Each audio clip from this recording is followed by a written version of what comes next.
매일 아침 책 읽기로 하루를 시작하는 행복 습관, 미라클 독서입니다. 오늘 함께 읽어볼 책은 강원국의 어른답게 말합니다. 품격 있는 삶을 위한 최소한의 말공부. 강원국 지음 웅진 지식하우스에서 펴낸 책입니다. 먼저 지은이님 소개부터 읽어볼게요. 지은이 강원국. 30대 중반까지 대우증권 홍보실에서 일하다가 김우중 회장이 정경영 회장직에 오르던 1998년부터 스피치 라이터로 살기 시작해 김대중 대통령의 연설비서관실 행정관, 노무현 대통령의 연설비서관으로 8년간 대통령의 말과 글을 쓰고 다듬었다. 대기업 회장과 대통령의 말을 듣고 쓰고 태고하던 내내 어떻게 하면 가장 짧은 시간에 가장 쉬운 말로 가장 많은 공감을 일으킬 수 있는지 고민했다. 특히 두 대통령이 난국을 어떻게 돌파했는지, 어떤 말과 생각으로 국민의 마음을 채워갔는지를 지켜보며 말의 기본을 배웠다. 인생 후반전, 출판사에 몸담으며 펴낸 대통령의 글쓰기가 30만 부 이상 판매되면서 어쩌다 베스트셀러 작가가 되었고, 회장님의 글쓰기, 강원국의 글쓰기, 나는 말하듯이 쓴다를 출간했다. 이후 기업과 학교, 공공기관 등에서 강연 및 교육을 진행하다 보니 어느 날 말 잘하는 사람이 되어 있었다. 2020년부터 KBS 1라디오 강원국의 말 같은 말의 진행을 맡았다. 말 같지 않은 말, 어른답지 않은 말을 반성하는 이 프로그램에서 가장 인기 있는 에피소드를 모아 강원국의 어른답게 말합니다를 펴냈다. 차례. 프롤로그. 말 많은 세상, 말 같은 말이 없다. 1장. 말거울에 나를 비춰봅니다. 2장. 어른답게 존중하고 존중받습니다. 3장. 유연하게 듣고 단단하게 답합니다. 4장. 말을 비우고 대화를 채웁니다. 5장. 일의 본질을 잊지 않습니다. 6장. 입장이 아닌 이익으로 설득합니다. 7장. 말보다 나은 삶을 살아갑니다. 에필로그. 말 공부에는 마침표가 없다. 차례는 이렇게 되어 있고요. 프롤로그부터 읽어보도록 하겠습니다. 프롤로그. 말 많은 세상, 말 같은 말이 없다. 50살까지 절반은 입을 닫고 살았다. 중고교 시절에 나는 말을 잘하는 편이 아니었다. 유창하게 말해야 할 일이 없기도 했지만 그저 잘 들으면 됐다. 대학 때도 마찬가지였지만 졸업 논문 발표만큼은 피할 수 없었다. 떨림을 숨기고 싶은 마음에 발표 직전 화장실에 가서 몰래 담아온 술을 벌컥 들이켰다. 발표는 무사히 치렀지만 너는 어제 뭔 술을 그렇게 마셨냐? 는 교수님의 말씀을 들어야 했다. 회사 다닐 적엔 조별 토론이 무서웠다. 운이 나쁘면 발표까지 해야 했기 때문이다. 3분 스피치를 할 자신이 없어 승진 대상자 교육에 들어가지 않아 가혹한 불이익을 당하기도 했다. 그저 밝은 말기로 회사 생활을 했다. 10년 단짓 말 배우는 견습생으로 살았다. 말을 제대로 배우기 시작한 것은 김우중 회장을 모시면서부터였다. 그분의 연설문 초안을 쓰기 시작했고 그 일은 김대중, 노무현 대통령과의 인연으로 이어졌다. 내가 쓴 말씀 자료와 대통령의 실제 말을 비교하며 또한 연설문 첨삭 지도를 받으며 말을 공부했다. 말을 잘한다는 것은 무엇인지, 말을 잘하려면 어떻게 해야 하는지를 깨달았다. 7년 동안 말로 먹고 살았다. 대통령의 글쓰기를 출간한 2014년부터 메모하고 기고하고 책을 쓰며 산다. 쓰다 보니 쓰기는 결국 말하기 위함이라는 사실을 알게 됐다. 미리 써놓아야 써봐야 대화하고 발표하고 방송하고 강연할 수 있다. 그런 습관은 이제 일상이 되었다. 친구 만나러 가는 길에 무슨 말을 할지 생각하고 강의를 앞두고는 한두 시간 일찍 카페에 가서 머릿속으로 말해본다. 누군가와 커피를 마시거나 밥을 먹고 집에 돌아오는 길에 말을 되돌아본다. 내가 오늘 무슨 얘기를 했지? 하지 말아야 할 얘기를 하지는 않았나? 말했으면 좋았을 것을 빠뜨린 것 없나? 하고 말이다. 말의 한계가 그 사람의 한계다. 누구나 말을 한다. 그러나 제 나이에 맞는 말을 배우고 연습하는 사람은 드물다. 학교에서도 가정에서도 직장에서도 말을 가르치지 않는다. 그런데 의문이다. 어른이 된다고 어른답게 말하는 법을 알게 될까? 혹시 몸은 40살, 50살이 되었는데 말은 20, 30대에 머물러 있지는 않은가? 말도 잘해야 한다. 어른은 어른답게 말해야 한다. 말하기에 자신이 없다면, 존중받기를 바란다면 어떻게 말해야 할까? 첫째, 오락가락하지 않아야 한다. 머릿속 생각과 내뱉는 말이 따로따로이면 안 된다. 어제 한 말과 오늘 한 말이 일관되어야 한다. 그러기 위해서는 진심을 말해야 한다. 둘째, 배울 점이 있어야 한다. 어른의 말은 적게 말하면서 많은 것을 들려준다. 전방지축 끼어들고 참견하고 가르치려 들지 않는다. 본보기가 되어 남들에게 선한 영향력을 끼친다. 위로와 용기와 깨우침을 준다. 얻을 게 하나도 없는 말은 꼰대의 잔소리가 된다는 사실을 알아야 한다. 셋째, 징징대고 어리광 부리지 않는다. 감정을 절제해 의젓하게 말한다. 넷째, 나답게 말한다. 말이란 곧 나이기에 그렇다. 내 말이 소중하다고 믿고 말이 거칠어지거나 투박해지지 않도록 끊임없이 주의를 기울인다. 더불어 내 말의 수준을 높이기 위해 부지런히 공부한다.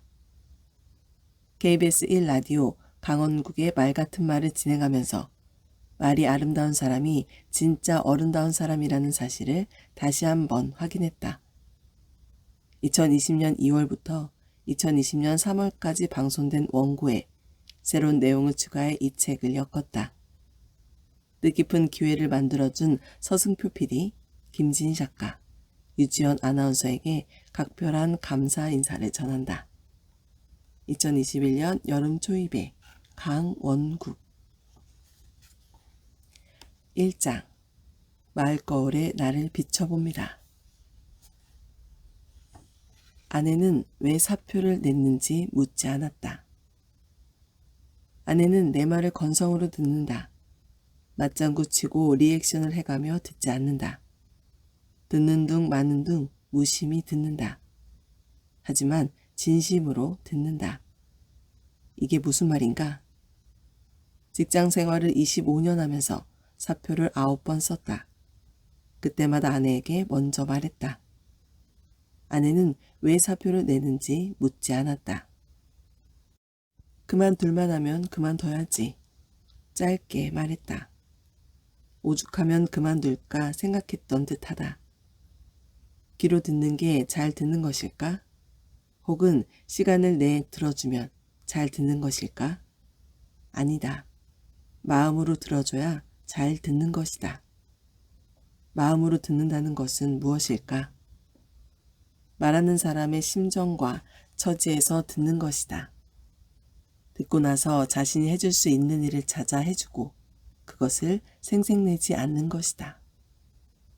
나는 직장 초년생 시절 그렇게 마음으로 들어주는 상사를 만나는 행운을 누렸다.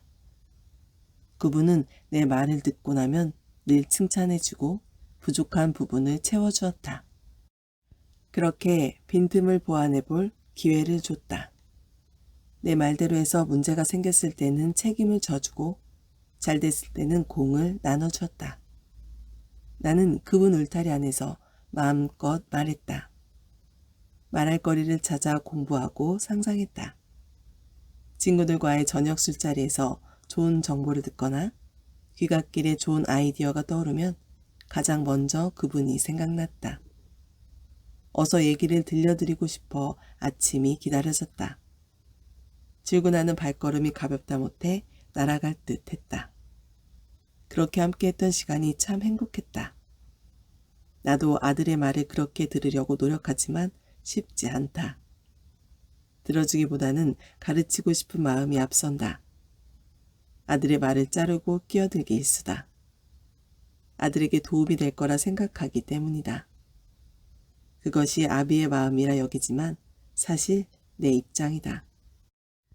그럴 때면 나의 옛 상사와 아내를 생각한다.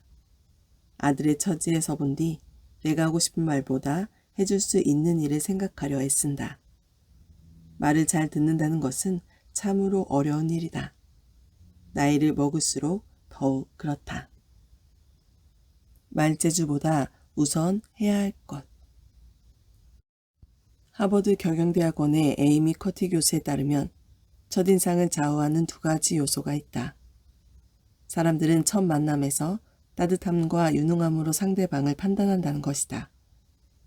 이 가운데 더 중요하고 우선하는 것은 따뜻함이고, 따뜻함으로 먼저 신뢰를 얻어야 비로소 유능함에 대한 평가가 이루어진다고 한다. 그러므로 신뢰관계가 형성되지 않은 상태에서 지나치게 능력을 뽐내면 도리어 역효과를 불러올 수 있다. 타인의 능력은 위협이 될 수 있기 때문이다. 커티 교수가 동료 심리학자들과 15년 넘게 진행한 연구 결과라고 하니 믿음이 갔다. 또한 이 연구 결과는 평소 내가 궁금해하던 것을 생각해온 주제, 왜 우리는 말재주라는 단어에 거부감을 느끼는가에 대한 답을 제시해 주었다. 누군가 당신은 말재주가 참 좋아 라고 하면 어떤 기분이 드는가? 나는 솔직히 기분이 좋지 않다.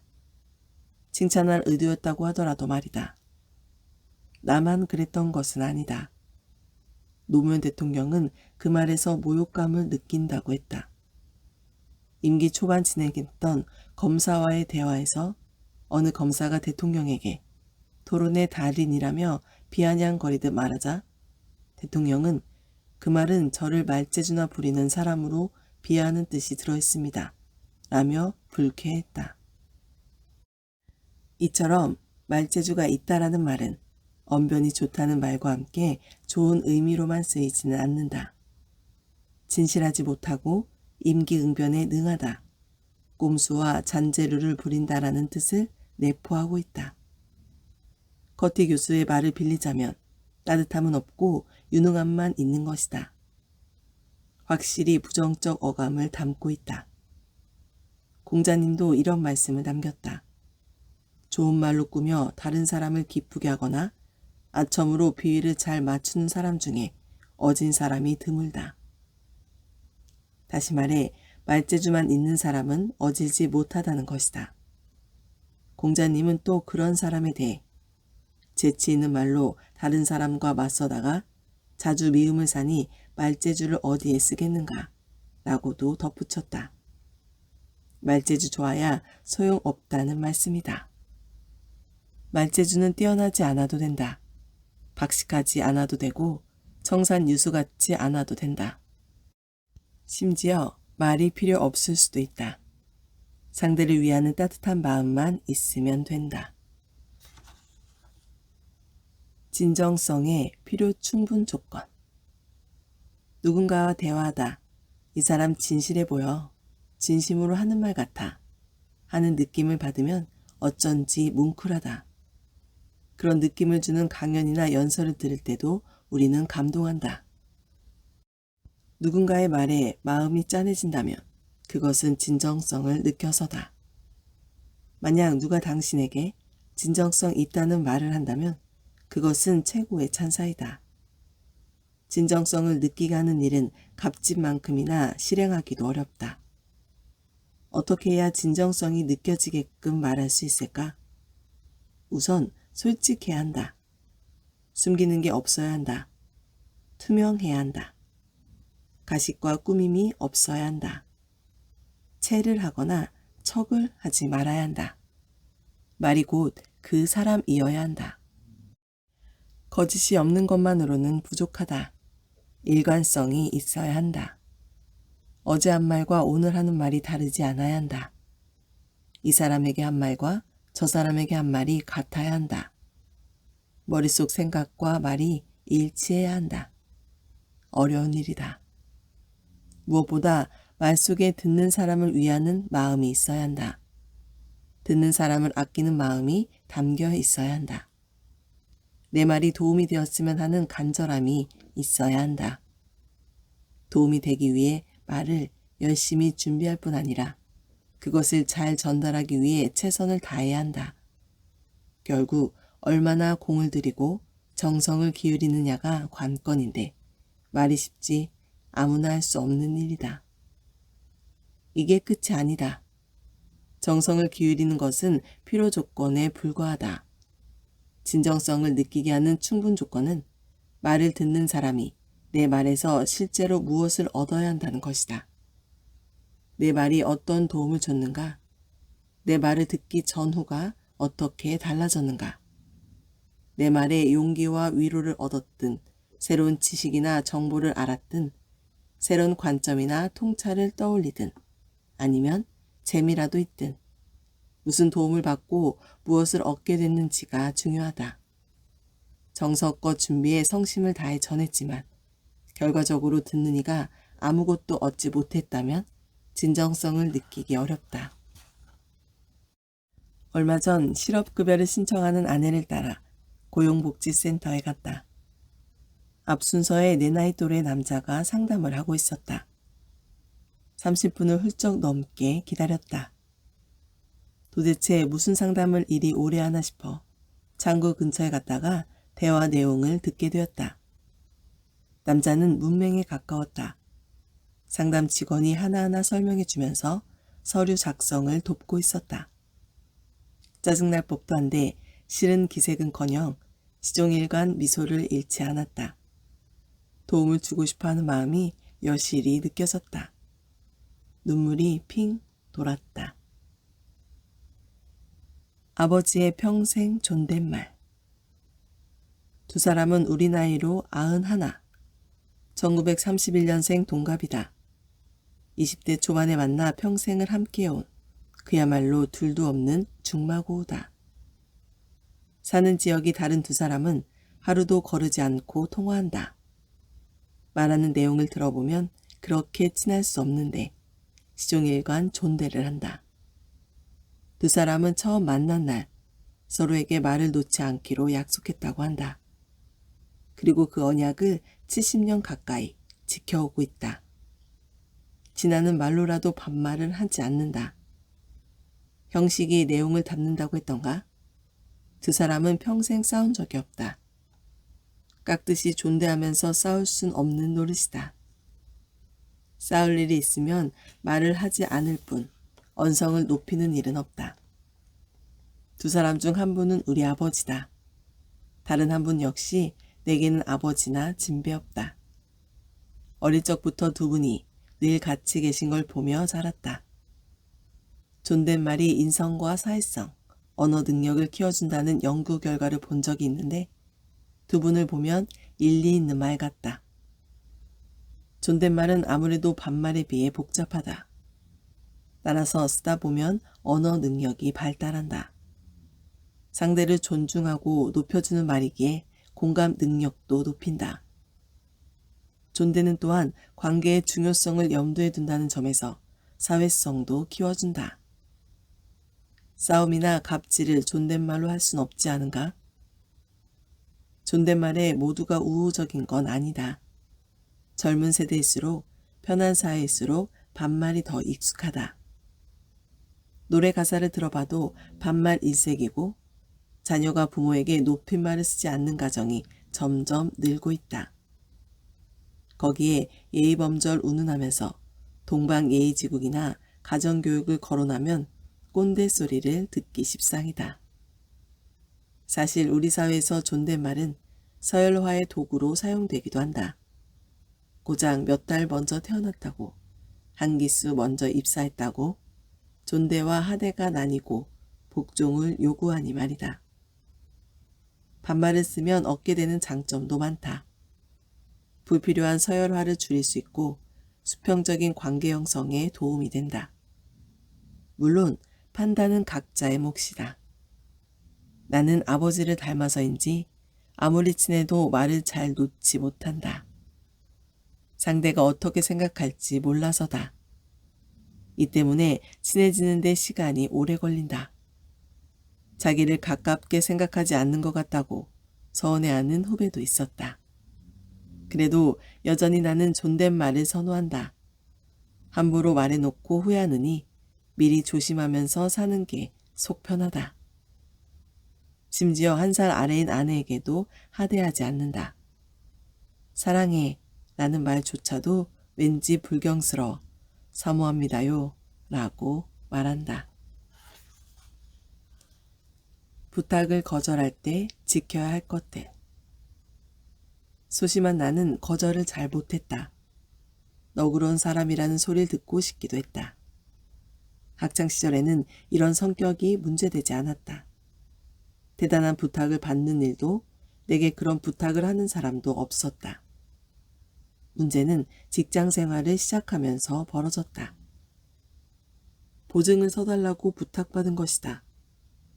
신세를 많이 진 친척 어른의 부탁이었다. 거절할 수 없었다. 대출이 껴있던 아파트를 담보로 리스 회사에서 생산 설비를 빌리는 데 필요한 보증을 섰다. 그러고는 1990년대 말 IMF 경제의 위기를 맞았다. 친척 어른의 사업은 부도가 났다. 집으로 경매 예고장이 주기적으로 날아왔다. 며칠까지 밀린 리스료를 내지 않으면 경매에 들어가겠다고 겁을 줬다.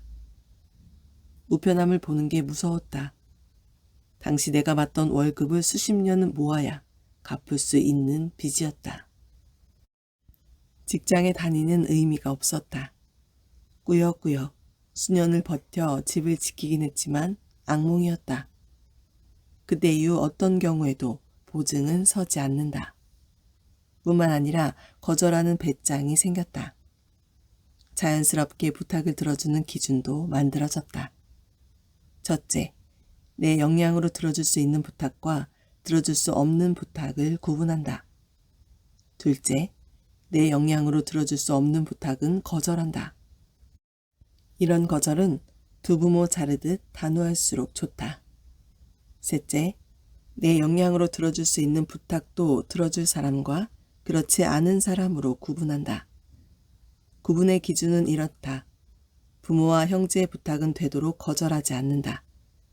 내 부탁을 들어준 사람의 부탁도 거절하지 않는다. 하지만 들어주고 나중에 후회할 부탁은 거절한다. 넷째, 거절할 때 지킬 건 지킨다. 먼저 부탁하는 내용을 충분히 듣는다. 즉답하지 않고 생각할 시간을 달라고 한다. 거절하는 이유를 상대가 아닌 내게서 찾는다. 상대가 재차 묻기 전 먼저 연락해 만나자고 한다. 만나서 거절할 수밖에 없는 이유를 설명하고 부분적으로 들어줄 수 있는 건 없는지 또는 부탁을 들어줄 수 있는 다른 사람은 없는지 함께 상의한다. 헤어지기 전 부탁하는 사람의 사정에 대한 안타까움과 함께 부탁을 들어주지 못하는 미안함을 재차 표시한다. 끝으로 누가 내게 이런 부탁을 했다는 뒷말은 삼간다. 해결사를 자처하지 마라. 결혼한 지 얼마 되지 않아 아내와 크게 싸운 적이 있다. 아내가 직장 상사와 대판 싸우고 집에 와서 속상해했다. 자초지정을 들어보니 아내에게도 문제가 있었다. 나는 판관이 되어 시시비비를 가리려고 했다. 나아가 상사와 화해하는 방법도 알려줬다. 내 딴에는 문제를 해결해 주려고 한 것이다. 아내의 반응은 의외였다. 상사를 향했던 총구가 나를 겨냥했다. 당신이 그러고도 남편이야? 당신에게 얘기한 내가 미쳤지. 나는 억울했다. 도와주려는 사람에게 왜 화를 내는지 도통 이해할 수 없었다. 한참 지나 우연한 기회에 신경정신과 의사인 친구와 술을 마시며 이 이야기를 했다. 친구가 되물었다. 아내가 왜 직장에서 싸운 얘기를 했을까? 자기 힘으로 해결하지 못하는 문제여서였을까? 아니다. 위로받고 싶어서였다. 하지만 나는 위로에 전혀 도움이 안 되는 말만 골라 했다. 아내는 문제를 해결해 달라고 내게 얘기를 꺼낸 게 아니었는데 나는 해결사를 자처하고 나섰다. 나쁜 마음은 아니었다. 아내에게 도움이 되고 싶었다. 아내에게도 잘못이 있다는 것을 일러줌으로써 화가 좀 가라앉기를 바랬다. 그것이 아내의 마음을 편하게 해주는 길이라고 생각했다. 하지만 그럴수록 아내는 더 불같이 화를 냈다. 당신이 뭘 한다고 그래? 여기서 한 발 더 나아가 내 경험까지 얘기했다. 그보다 더 힘든 경우가 있었지만 나중에 다 풀리더라. 내 경우에 비하면 그런 일은 별게 아니다. 아내를 위로하기 위해 더 리얼하게 당시 힘들었던 기억을 묘사해가며 열변을 토했다. 하지만 헛다리였다. 아내가 내게 기대했던 건 딱 한마디였다. 당신이 맞아. 나는 당신 편이야. 그리고 그 상사 욕을 함께 해주면 됐을 일이다. 남의 고통과 어려움을 대신할 수 없듯이 위로도 남이 대신해 줄 수 없다. 자기를 위로할 수 있는 사람은 자신밖에 없다. 결국 우리 모두는 자기 안에서 스스로 해법을 찾아야 한다. 타인은 다만 그것을 도울 뿐이다. 하지만 나는 그 방법을 잘 몰랐다. 어떻게 하면 좋았을까? 첫째, 인정해준다. 당신은 그런 감정을 느낄 만한 충분한 이유가 있다. 나는 당신의 그런 감정을 존중한다. 당신은 그런 대접을 받아서는 안 되는 소중한 사람이다. 둘째, 지지해준다. 당신은 혼자가 아니다. 내가 곁에 있어주겠다. 나는 언제나 당신 편이다. 셋째, 질문한다. 어떤 마음이 드는지 물어봄으로써 자신의 감정을 스스로 알고 하고 싶은 말을 할 수 있는 기회를 준다. 넷째, 들어준다. 들어줌으로써 스스로 감정을 풀 수 있도록 도와준다. 고등학교 3학년 때와 회사에서 과장 직급을 달고 있던 시기에 신경정신과를 찾은 적이 있다. 고등학교 때는 강박증으로, 회사에서는 우울증으로 힘들었다. 담당 의사가 해준 것은 질문하고 들어주는 게 전부였다. 나는 말하면서 내가 느끼고 있던 감정을 확인했다. 그리고 말하는 것만으로 맺힌 것이 풀리고 치유되는 경험을 했다. 혹시 아내가 시댁 식구 험담을 하거나 남편이 처가 뒷담화를 하거든 그냥 들어주자. 응어리와 화가 풀릴 때까지. 자기 말의 수렁에 빠진 사람은 누구도 건져줄 수 없다. 스스로 빠져나오길 기다리는 수밖에. 배려하는 말은 아름답다. 추석이나 설날이면 대통령이 국민에게 인사말을 한다. 이때 빼놓지 않는 이들이 있다. 군인, 운전기사, 우편집배원, 경찰, 소방대원이다. 명절에도 쉬지 못하고 일하는 분들에게 미안하고 감사하다는 인사를 전한다. 말 한마디로 자신이나 듣는 사람 모두를 마음 따뜻하게 만드는 것, 배려하는 말하기는 아름답다. 택배로 물건을 받을 때나 화장실에서 청소하는 분을 만나면 수고하신다며 감사를 표하고 택시에서 내릴 때나 식당에서 밥 먹고 나올 때 덕분에 편하게 왔습니다. 음식이 참 맛있습니다. 라는 인사를 잊지 말자. 식당이나 카페에서 일하는 사람에게 반말을 찍찍 내뱉으며 손님 행세를 하는 알량한 사람. 밖에서는 호인 소리를 들을 정도로 친절하게 굴다가 집에만 오면 가족들을 닦아 세우는 사람. 참으로 꼴불견이다. 관심을 보인답시고 지나치게 간섭하는 것도 남을 배려하는 말은 아니다. 명절이나 가족이 모이는 자리에서 모처럼 본 조카에게 공부는 잘하니? 결혼은 언제 하니? 이세 계획은 어떻게 되니? 하며 꼬치꼬치 묻는 건 말이다. 듣는 사람 마음을 헤아리지 않는 말하기다. 배려는 말하기의 출발점이다. 배려하는 마음이 소통의 시작이다. 우선 배려 있는 말은 세심하다. 내가 초등학교 다닐 적에는 육성회비를 못 내는 친구들이 밤마다 꽤 많았고 박봉을 털어 제자의 육성회비를 대신 내주는 선생님도 심심찮게 있었다. 교무실을 청소하다가 이렇게 말하는 선생님 목소리를 듣기도 했다. 거저주는 것 아니야. 빌려주는 거니까 나중에 돈 벌면 꼭 돌려받을 거다. 알았지? 약속해. 제자가 자존심 상할까 싶어 선생님이 호통치듯 말씀하셨다. 배려 있는 말은 농밀하다. 아내가 가슴 뭉클한 장면을 봤다며 들려준 얘기다. 길거리 노점 앞을 지나던 모녀가 있었는데 5살 먹은 아이가 엄마에게 튀김을 사달라고 조르더란다. 집에 가서 해주겠다고 말하는 엄마의 행색이 누가 봐도 사줄 형편이 안 된다는 걸 짐작케 했다. 그런 사정을 알 리 없는 아이는 막무가내로 졸랐고 엄마가 난처한 표정을 짓고 있던 차에 노점 아주머니가 아이를 불렀다. 어쩜 그렇게 예쁘게 생겼니? 네가 예뻐서 아줌마가 주는 거야? 맛있게 먹으렴. 그러면서 아이 엄마에게 찡긋 눈짓을 하는 아주머니.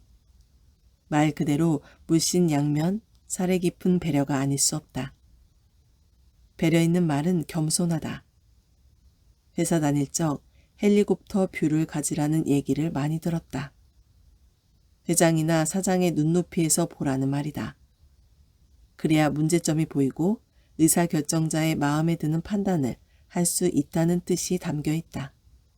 맞는 말이다. 하지만 윗사람은 배려의 대상은 아니다. 윗사람이 아랫사람의 입장이 되어 보려는 것. 그러기 위해 스스로 낮아지는 것. 때로는 지는 것을 감수하는 것. 이것이 진정한 배려다. 또한 나누고 양보하는 마음 없이는 배려도 없다. 앞서가는 사람이 뒤처진 사람을 위해 소리 없이 속도를 늦춰주는 것. 뒷사람이 길을 잃지 않도록 한 걸음 한 걸음에 신중을 기하는 것.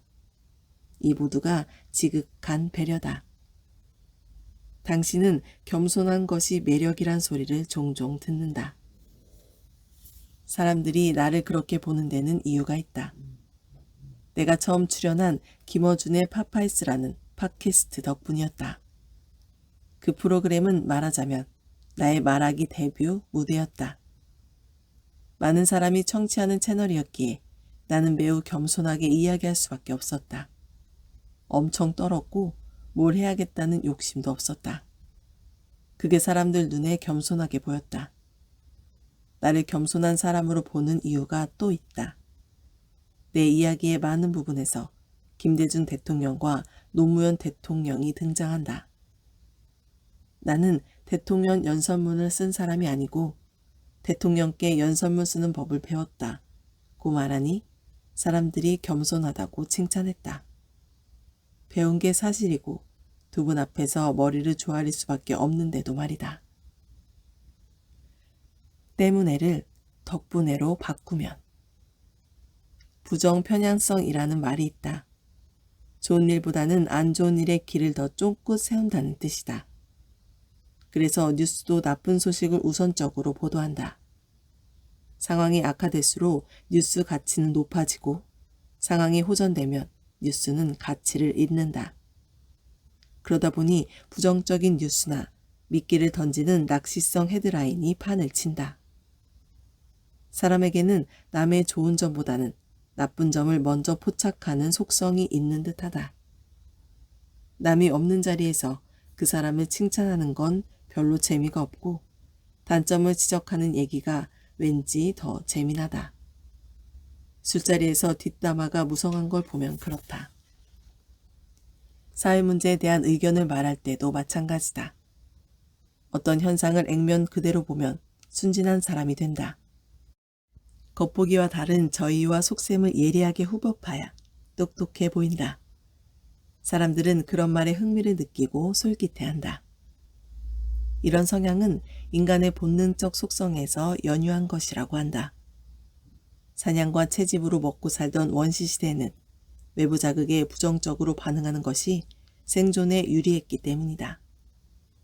실제로 위험한가 그렇지 않은가를 떠나 우선은 위험하다고 전제하고 부정적으로 반응하는 것이 생존 확률을 높였다.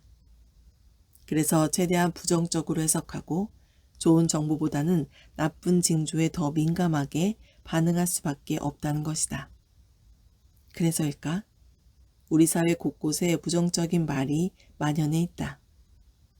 표어나 팻말을 봐도 온통 금지하는 말뿐이다.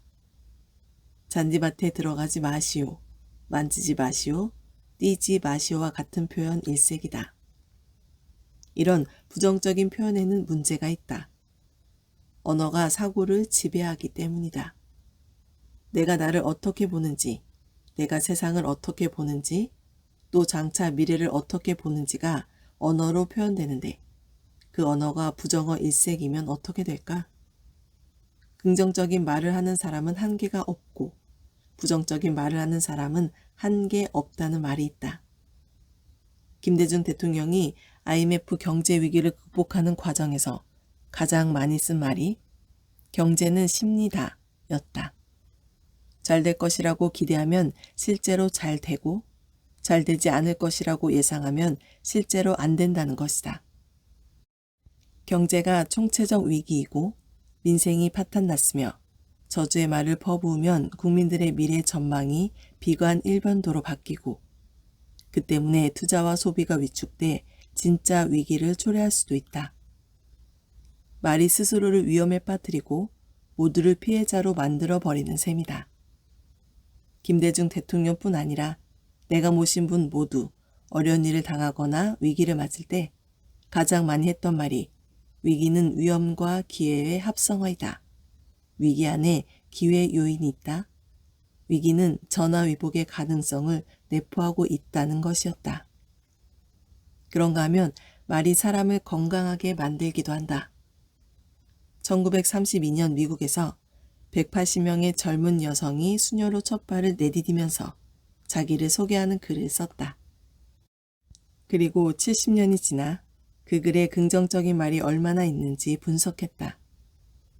매우 행복하다, 정말 기쁘다와 같이 긍정적인 말을 많이 썼던 수녀의 경우 90% 이상이 살아있는데 반해 긍정적인 말을 적게 썼던 수녀들은 34%만 살아있었다고 한다. 이처럼 긍정적 언어 사용은 우리 수명에도 영향을 미친다.